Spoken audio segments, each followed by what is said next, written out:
지금부터 진행해 주시길 바랍니다. 안녕하십니까. 경찰행정과 1학년 A반 최저시급 찬반 토론에서 사회자를 맡게 된 성소희입니다.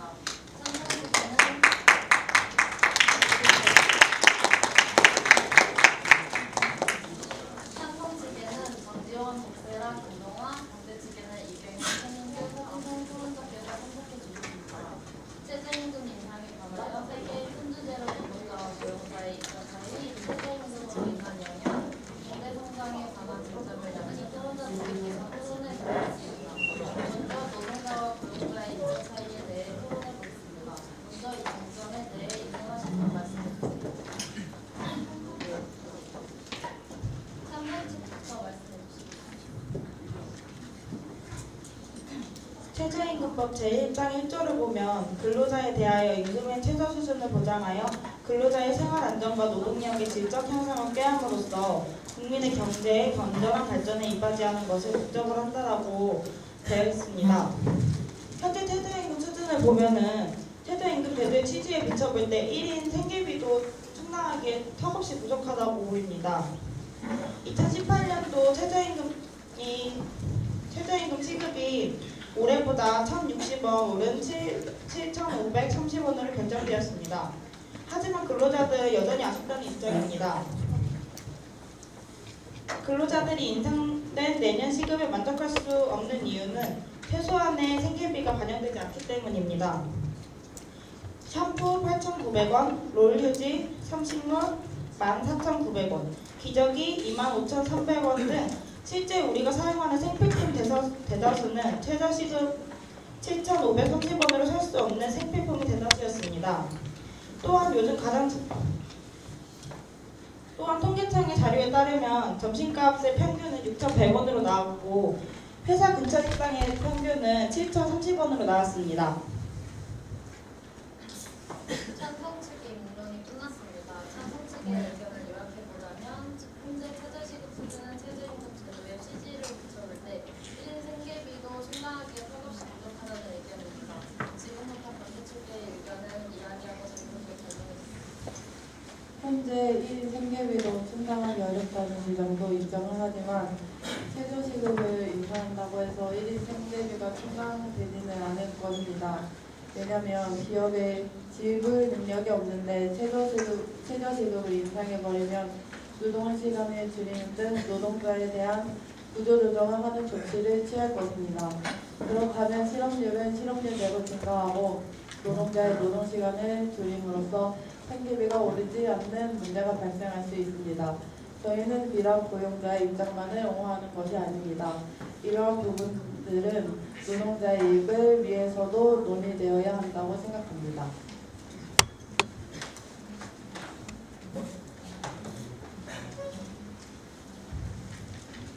고용주의 자금 부족 부분에서는 현재 문재인 정부에서 소상공인 및 영세 중소기업의 경영 부담을 완화해주기 위한 사업으로 고용주에게 노동자 임금의 일정 부분을 지원해주는 일자리 안정자금 지원 법안이 통과되어 내년 1월부터 시행된다고 합니다.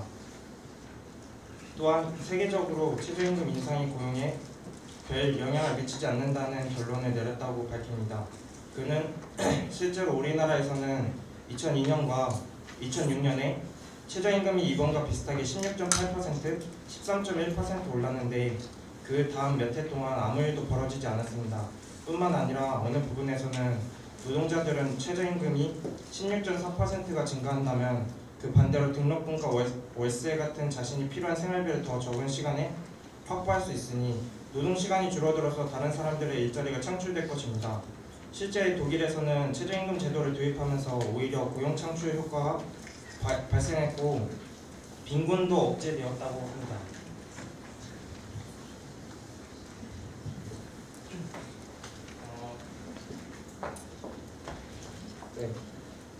노동시간이 줄어들면서 다른 사람들의 일자리가 창출된다는 주장은 일리가 있다고 생각합니다. 그러나 인건비 상향심과 같은 부당한 이익 취득과 정부 지원의 악용화, 즉 모럴 해저드를 초래할 수 있고 문재인 정부에서 고용주에게 노동자의 임금의 일정 부분을 지원해주는 것은 1년 동안만 한시적으로 지원해준다는 것으로 알고 있습니다. 그러한 한시적으로 지원해준다는 부분에서 문제가 발생할 것 같습니다.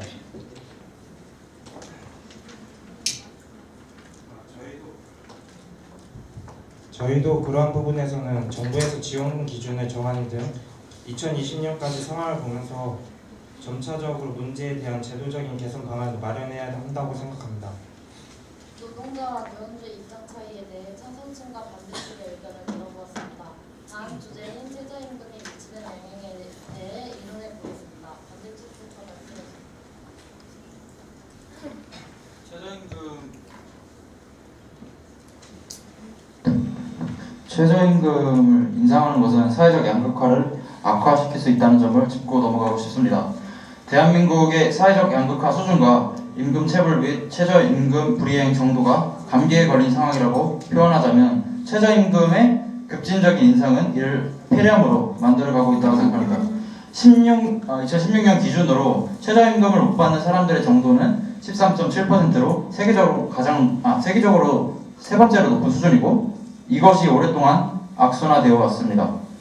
최저시급이 오름으로써 사업주들은 자기 이익을 추구하기 위해 최저시급을 안 맞춰주는 등 불법 사업주들이 더 증가할 것이라고 전문가들은 이야기하고 있습니다.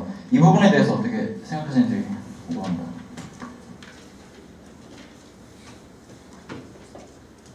그런 부분에서는 정부에서 4대 보험 가입 기준 완화를 법안으로 발표했습니다. 또한 악덕 고용주에 대한 처벌 문제도 강화한다고 말한 바 있습니다.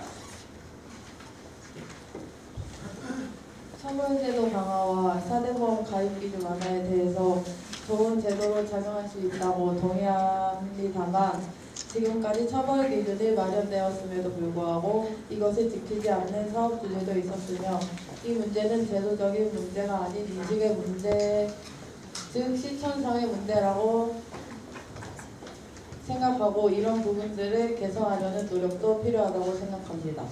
그럼 이번 주제는 정부에서 대안 방안을 마련하고 사회적 인식을 조성하기 위해 노력해야 한다는 주장으로 양측의 의견을 마쳤습니다. 마지막으로 최저시급 인상이 경제에 끼치는 영향에 대해 토론해 보겠습니다.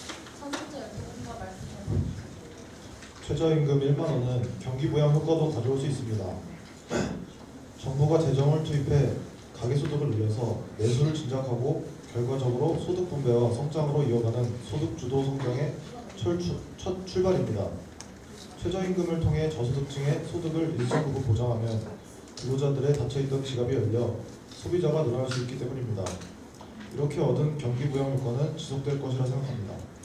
OECD가 발표하는 삶의 질 지수를 살펴보면 우리나라는 2012년부터 계속 하락세라는 것을 알 수 있습니다. 따라서 국민들의 생활 수준이 낮아질수록 국가 경제도 침체될 수밖에 없습니다. 따라서 최저임금 1만 원은 국민들의 삶의 질과 나라의 경제를 한꺼번에 높일 수 있는 해결책이 됩니다.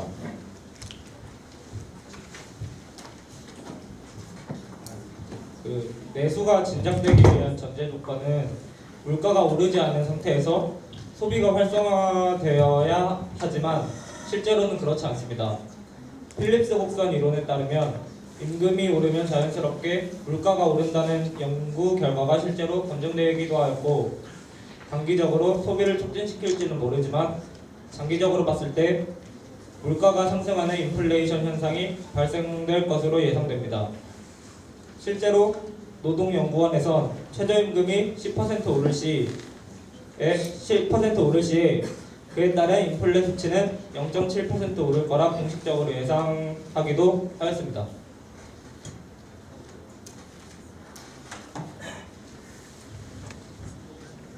제가 알기로는 필립스 곡선은 평상시에는 적용 가능하지만 예외적인 상황에서는 적용하기 어렵다고 봅니다.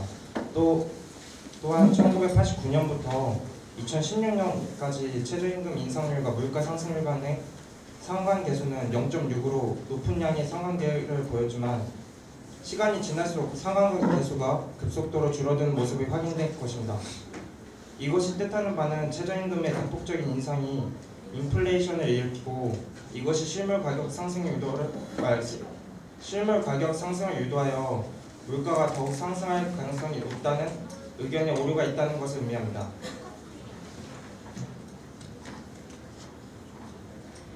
필립스 곡선이 예외적 상황에 적용하기 어렵다는 주장은 최저임금 1만원 인상이 다소 급진적인 형태를 띄었다고 반증하는 것입니다.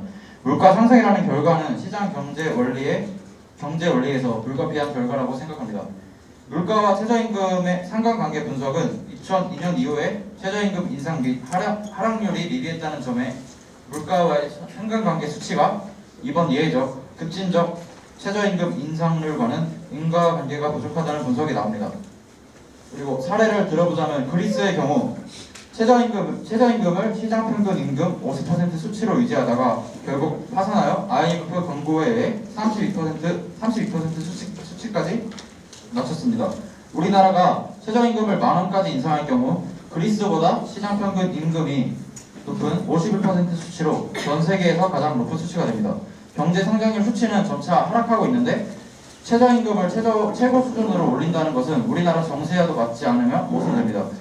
또한 그리스와 같은 사태를 유발할 위험성이 매우 높습니다.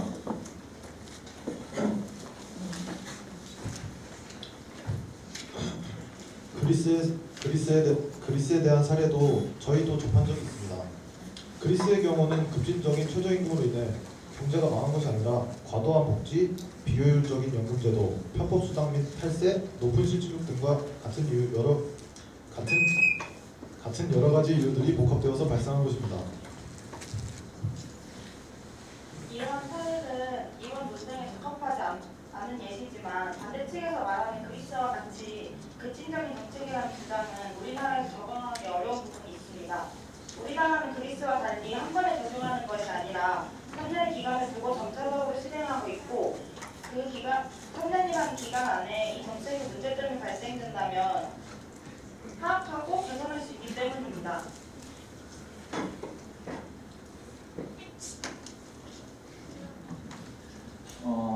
다소 급진적인 면이 있지만 3년이라는 시간 동안에 발생할 수 있는 문제점들과 해결 방안을 같이 조심하고 모색한다면 최저임금 인상의 순기능들이 잘 부각될 수 있다고 저희도 생각하고 있습니다. 오늘뿐만 아니라 앞으로 대립되는 부분에 있어서 많은 대화, 사업이 필요하다고 생각합니다. 지금까지 최저임금 인상 문제에 대해 찬성과 반대 측의 의견을 들어봤습니다. 최저임금 제도의 순기능과 역기능이 논의를 통해서 제도적, 인식적으로 보완이 되어야 한다는 점을 알게 되었습니다. 앞으로도 국민들의 관심을 통해서 의견이 반영되도록 하여야 할 것입니다.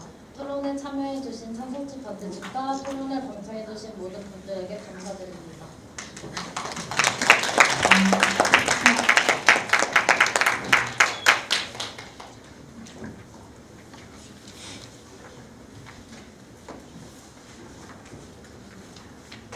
그럼 잠깐만.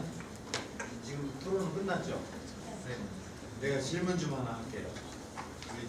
여기는 찬성이고 반대적이죠? 두 입장을 가지시는 분들한테 공히 해당되는 질문인데, 올해 유엔에서 발표한 자료를 보면은 유엔 행복 리포트라는 자료가 있어요. 2017년도. 거기에 보면은 노르웨이가 1위를 차지했는데 그 나라의 주당 평균 노동 시간이 37.5시간이에요. 그런데 국민 소득이 한 7만 3천 불 정도 합니다.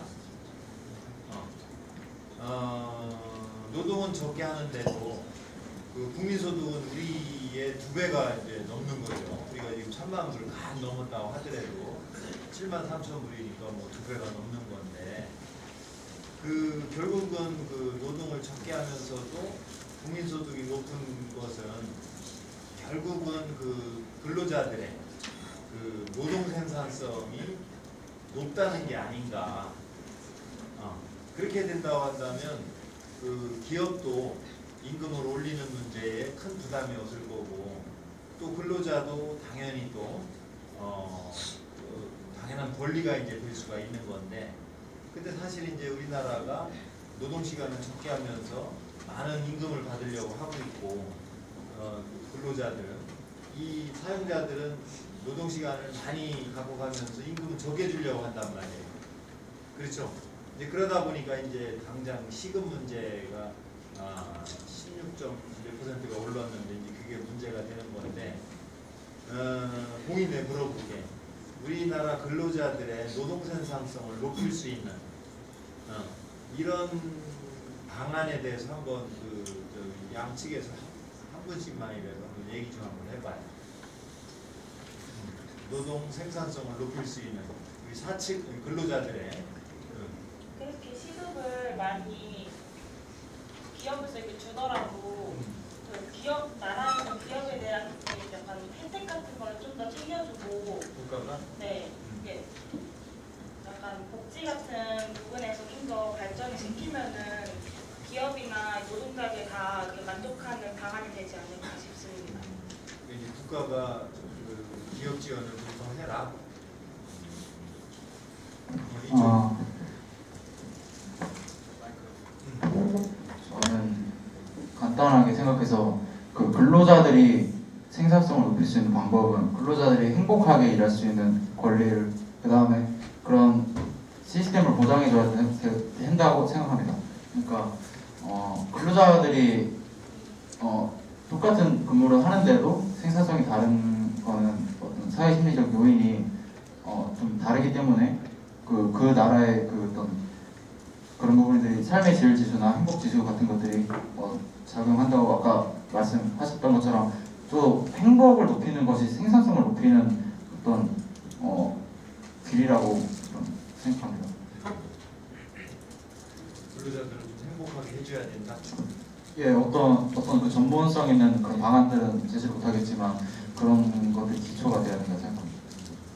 일단 교수님이 생각할 때는 다 좋은 얘기들인데 일단 그 사측은 노측을 믿고 또 노측은 또 사측을 믿고 우리는 공동 운명체다 이런 생각을 갖는 파트너십을 대결과 갈등 불신의 대상이 아니라 상생과 협력을 통해서 더 큰 가치를 창출하는 공동 운명체다 이런 생각이 좀 있어야 될 것 같고 여기에 이제 근로자들의 노동 생산성 향상을 위한 기업의 투자가 좀 필요하고 근로자들도 그 자신의 그 전문성을 향상을 위한 그 스스로의 노력도 좀 필요하고 국가가 이제 평생 직업 교육 체제 같은 걸 갖춤으로써 그죠?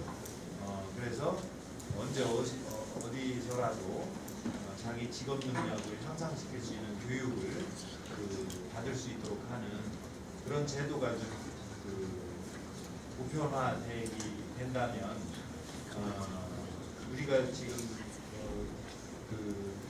부러워하는 서유럽, 중유럽의 그런 높은 수준의 복지 국가가 되지 않을까 그런 생각이.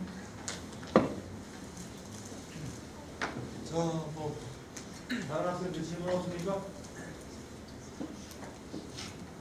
됐어? 그래. 수고 많이 했다.